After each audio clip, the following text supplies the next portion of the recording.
School ने आज अपने हमारे गांव बंचारी का ही नहीं इलाके का भी नाम रोशन किया है। जिस तरह से बच्चों ने इतनी ईमानदारी से पेपर अपने निकाल के दिए हैं, जबकि अब की बार सरकार नकल के बिल्कुल खिलाफ थी, नकल नहीं होने दी। नकल बंद होने पर भी इतना इतना इतना अच्छा रिजल्ट जो बच्चों ने दिया है इनकी मेहनत से। और मैं तो खास बधाई का जो पात्र हैं, असली जो बधाई के पात्र हैं, वो हमारे यहाँ के प्रिंसिपल और उनका ऑल स्टाफ जो बच्चों के साथ लगातार इतनी मेहनत करते हैं, जो बच्चों को इतना निखारने का काम कर रहे हैं। मैं बहुत बहुत धन्यवाद करता हूँ अपने प्रिंसिपल साहब का और ऑल इनके स्टाफ का। सरपंच साहब, बात करें, देखिए आज ऑल ओवर हरियाणा की बात करें या भारत की बात करें, बेटियों ने परचम लहरा दिया। क्या कहोगे? सरकार ने भी नारा दिया था बेटी बचाओ बेटी पढ़ाओ। देखो, बेटी बचाओ बेटी पढ़ाओ का नारा सरकार ने दिया था। कुछ टाइम के लिए तो सरकार इस चीज़ से थोड़ी सी दूर रही, लेकिन अब सरकार ने संपूर्ण तरीके से बेटियों के पक्ष में लड़ाई लड़ने का काम शुरू कर दिया है। हाल ही में अभी हमारी सरकार ने बेटियों पे विश्वास अपना जताया। पाकिस्तान की जो लड़ाई अभी लड़ी गई हाल हाल में, उसमें बेटियों को जिम्मेदारी दी गई। और उसी चीज़ में एक चीज़ का और भी सरकार ने सामने ला करके रख दिया कि जैसे कि अभी जब देश में जो लोगों ने चला रखा था हिंदू मुस्लिम, वो सब भी सरकार ने खत्म कर दिया। क्योंकि एक बेटी हिंदू की थी, एक बेटी मुसलमान की थी। दोनों बेटियों ने मिलकर के जो पाकिस्तान को पीटा है, ये हमें अपने आप में गर्व है, उन बेटियों पे भी, अपनी सरकार पे भी। और देखिए, आज बेटी किसी भी क्षेत्र में पीछे नहीं है। अब जो बेटी हमारी जाकर के दूसरे देश में फाइटर जेट चला करके जो दुश्मन का मारने का काम कर रही है, आज बेटी बेटों से कम नहीं है। तो ये सरकार का नारा अब संपूर्ण हो गया है कि बेटी बचाओ बेटी पढ़ाओ। और मैं तो आपके चैनल के माध्यम से यही कहता हूँ हर माँ बाप को कि देखो, बेटी और बेटों में कोई फर्क ना समझें, बेटियों को भी आगे लाने का काम करें। उनको पढ़ाने में कोई ये कोताही ना बरते कि नहीं जी मेरी तो बेटी आगे पढ़ने नहीं जाएगी। नहीं, बेटियों को पढ़ाइए और आगे बढ़ाइए, मैं यही आशा करता हूँ। देखिए, सरपंच साहब ने बहुत ही सुंदर बात कही कि बेटी और बेटा में फर्क ना समझे।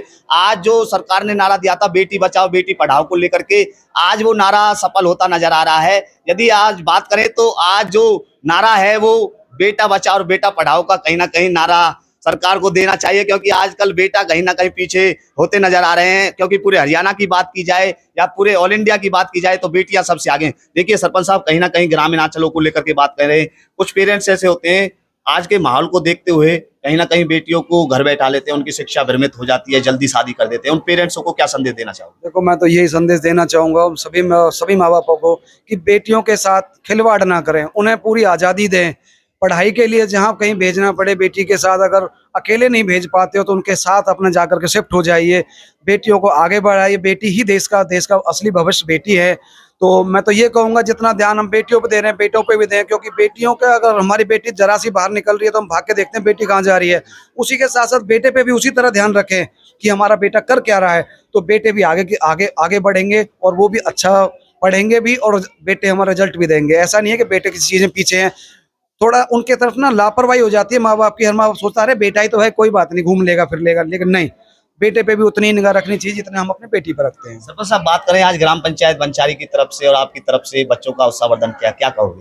देखिए, बहुत खुशी होती है इस तरह का प्रोग्राम में आने पे।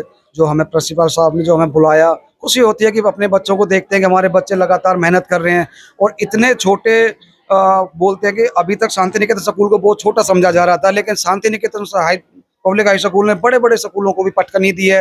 इतना अच्छा रिजल्ट इतने छोटे से स्कूल से निकल के आना, मैं तो यही हर माँ बाप से यही विनती करूंगा कि बच्चों को जो होडल पलवल या फरीदाबाद भेज रहे हैं, वो अपने बच्चों को वहां ना भेज करके अपने बच्चों को शांति निकेतन स्कूल में कराएं, यहाँ का रिजल्ट देखें और बच्चों की काबिलियत देखें। जो बच्चे निखर के आ रहे हैं, तो बड़े स्कूलों में कुछ नहीं है, वहाँ तो ये है नाम बड़े और दर्शन छोटे। हर माँ बाप भाग के जा रहा है केसीएम स्कूल के पीछे, किसी तरह से एडमिशन करा दो। लेकिन मैं तो ये कहता हूँ केसीएम स्कूल में भी मेरे ही पड़ोस में 2-2 3-3 बच्चे पढ़ के आए, लेकिन वो बच्चे आज एक ही है। और जो उनके साथ में पढ़े हुए स्कूल के बच्चे जो छोटे स्कूल में पढ़े हैं, वो बच्चे आज कामयाब है। तो ये माँ बाप इस चीज़ पे विचार ना करें कि बड़े स्कूल में पढ़ाना है, छोटा स्कूल भी बच्चों को बहुत अच्छे से पढ़ाता है और बहुत अच्छे से आगे तरफ निकालता है। सरपंच साहब, क्या आग्रह करना चाहोगे? बड़ी बिल्डिंग देख करके अपने बच्चे का एडमिशन कराना चाहिए, चाहे उसमें टीचरों की योग्यता देख करके एडमिशन कराना चाहिए? नहीं नहीं, उसमें टीचरों की योग्यता देखनी चाहिए। बड़ी बिल्डिंगों का क्या है, बड़ी बिल्डिंग तो बच्चों को पढ़ाई नहीं देती है। पढ़ाने का काम हमारे यहाँ के टीचरों को होता है। टीचरों की अपना क्वालिफिकेशन देखें। और फिर एक चीज आती है कि हम बड़े स्कूल में जाते हैं, वहाँ के तो माँ बाप उस चीज को अफोर्ड नहीं कर पाते। हर रोज तो वहाँ पे पार्टी होती है, पैसे होते हैं, दुनिया भर के खर्चे हैं। स्कूल में पढ़ाइए, जहाँ पे बच्चों को पढ़ाई कराई जाए। वहाँ के वो एक्टिविटी में बच्चों का सारा टाइम खराब कर देते हैं वो लोग। कहाँ है पढ़ाई? अपना ये बताइए, केसीएम स्कूल का कितना अच्छा रिजल्ट आया, वो अपना वो जाके देख लीजिए आप। कितने स्कूल हैं अपना होडल में जहाँ पर रिजल्ट नहीं है। छोटे छोटे स्कूलों में जाके देखिए, वो लोग परफॉर्मेंस निकाल के दे रहे हैं, क्योंकि वो लोग कड़ी मेहनत कर रहे हैं और लगातार रिजल्ट दे रहे हैं। लेकिन माँ बाप को थोड़ा समझना पड़ेगा इसमें, बच्चों को पढ़ाने की तरफ देखें, बिल्डिंग की तरफ नहीं। देखिए, सरपंच साहब ने आग्रह किया है पेरेंट्स से कि बड़ी बिल्डिंग देख करके अपने बच्चे का एडमिशन ना कराएं, क्योंकि पहले देखा जाता था कि एक ही पेड़ के नीचे शिक्षा देने का काम जो स्कूल संचालक करते थे, आज वो साकार नजर आया। क्योंकि अब की बार जो ग्रामीण अंचलों का रिजल्ट है वो बेहतर है, 100% रिजल्ट ग्रामीण अंचलों ने दिया है। कहीं ना कहीं शहरों के स्कूलों को लेकर के बात करें, कहीं ना कहीं अब की बार जो स्कूलों का रिजल्ट है वो शहरों का पीछे है, ग्रामीण अंचल सबसे आगे है। सरपंच साहब, आज आपने अपनी खुशी से स्कूल को कुछ ना कुछ देने का काम किया, क्या कहोगे? क्या? देखिए, मैं तो क्या दूंगा, सब ऊपर वाला दिलाता है। आज जब मैं स्कूल में आया तो मेरी एक चीज पे निगाह गई थी कि जी। बच्चों के लिए जितनी गर्मी पड़ रही है, उसमें ठंडे पानी का मेरे को कूलर नजर नहीं आया था। तो वो सब चीज़ देख करके मैंने स्कूल के, जबकि मेरे पास कोई डिमांड नहीं है स्कूल स्टाफ की ना प्रिंसिपल साहब की, मैं अपनी खुशी से बच्चों को ठंडे पानी के लिए मैं एक वाटर कूलर देने के लिए, मैंने अभी आपके सामने बोला था कि मैं एक ठंडे पानी का कूलर विद आरओ, ताकि पानी शुद्ध बच्चे पी सकें, मैं अपने ग्राम पंचायत से अपने शांति निकेतन स्कूल को ठंडे पानी का कूलर और आरओ देने का वादा करता हूं। और जल्दी ही वो कूलर आज मैं भिजवा दूंगा। ये नेताओं वाले नहीं, ये काम के वादे हैं। मैं कूलर आज भिजवा दूंगा और बच्चों को कल या परसों से चालू हो जाएगा पानी। देखिए, नेताओं के वादे नहीं है, काम धरातल पर कर रहे हैं सरपंच साहब। सीताराम सरपंच है ग्राम पंचायत बंचारी से, और आज एक मिसाल बनाने का काम किया है। शांति निकेतन स्कूल में बच्चों की गर्मियों को देखते हुए कहीं ना कहीं एक वाटर कूलर जो ग्राम पंचायत बंचारी की तरफ से दिया गया है। सरपंच साहब, कहीं ना कहीं देखिए, देखा जाता है नेता जब वोट लेने के लिए कहीं ना कहीं जब विकास की बात आती है तो पीछे हट जाते हैं, क्या कहोगे? देखिए, हम नेता तो नहीं है, हमें तो चुने हुए गांव के सेवक हैं। गांव ने तो हम पे विश्वास जताया कि हम गांव के लिए कुछ कर सकते हैं, और लगातार हम अपने 2.5 साल से प्रयास कर रहे हैं गांव के लिए कुछ अच्छा करने के लिए। तो आप अभी जब टाइम मिले गांव में आके लोगों से पूछना कि हमने इन बीते 2.5 सालों में गांव के लिए क्या किया है। आज गांव बंचारी का वो नाम होने जा रहा है कि गांव बंचारी जब से हरियाणा बना है, पहला गांव बंचारी बनेगा जिसमें गांव में एक 9 करोड़ 68 लाख रुपए से जो सिंथेटिक ट्रैक बंचारी गांव में बनने जा रहा है, वो हरियाणा का अपने आप में पहले नंबर का गांव कहलाएगा जिसमें सिंथेटिक ट्रैक बन रहा है। तो ग्राम पंचायत का ये बहुत बड़ा प्रयास रहा कि लगातार हम इस चीज़ के पीछे भागते रहे। और आज मैं धन्यवाद करता हूं अपने नायब सिंह सैनी जी का, मनोहर लाल खट्टर जी का, अपने केंद्रीय मंत्री कृष्णपाल गुर्जर जी का, अपने हाल ही में हल्का के विधायक श्री हरिंदर रामरतन जी का, जिन्होंने, इन सभी लोगों ने मेरा लगातार सहयोग किया और आगे भी सहयोग करेंगे। जिन्होंने मेहनत से, जिन्होंने प्रयास से, मैं तो लगातार एक माध्यम था, सिर्फ जो कुछ अपना करता धरता है वो सब अपना हरियाणा सरकार है, और उन लोगों ने सबने सहयोग किया। और आज बंचारी गांव में 9 करोड़ 68 लाख रुपए से सिंथेटिक ट्रैक जो बनने जा रहा है, मैं बहुत बहुत धन्यवाद देता हूं अपनी हरियाणा सरकार का। इसी के साथ बंचारी गाँव में 24 की जाट धर्मशाला, जिसका नाम महाराजा सूरजमल जाट सामुदायिक भवन के नाम से जो बंचारी गांव में बनने जा रही है, बनने क्या जा रही है, आधा काम हो चुका है, जिसकी बाउंड्री वॉल हो गई है।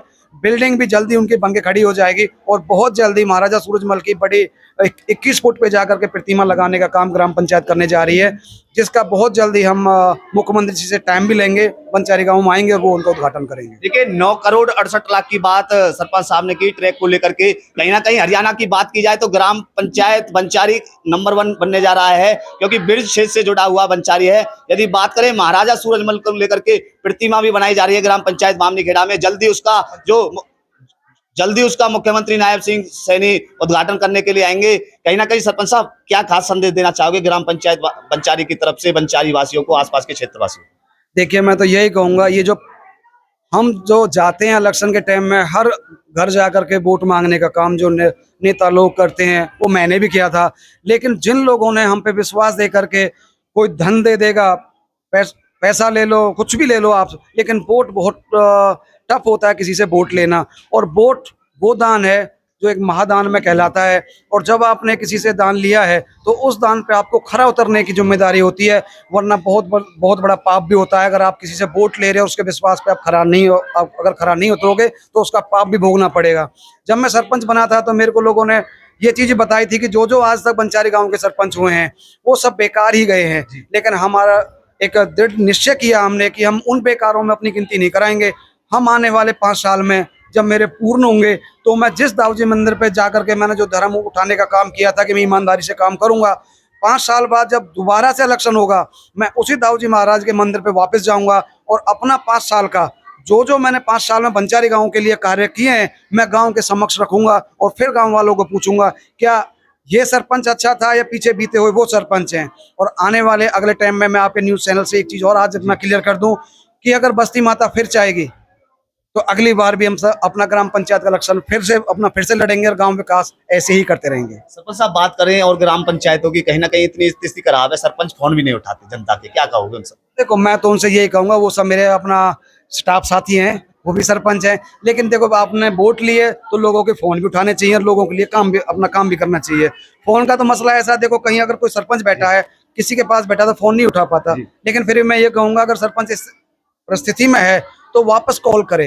कई बार देखो परेशानी सरपंच के साथ भी होती है फोन ना उठाने की, मैं उनको ज्यादा नहीं कहूंगा, लेकिन ये जरूर बोलूंगा कि हर मेरा सरपंच साथी अपने गांव के लिए पर्सनली कुछ ऐसा काम कर जाए जो सदियों तक गाए जाएंगे। बहुत बहुत धन्यवाद। जय हिंद। दर्शकों, ये थे हमारे बीच में ग्राम पंचायत बंचारी के सरपंच सीताराम जी।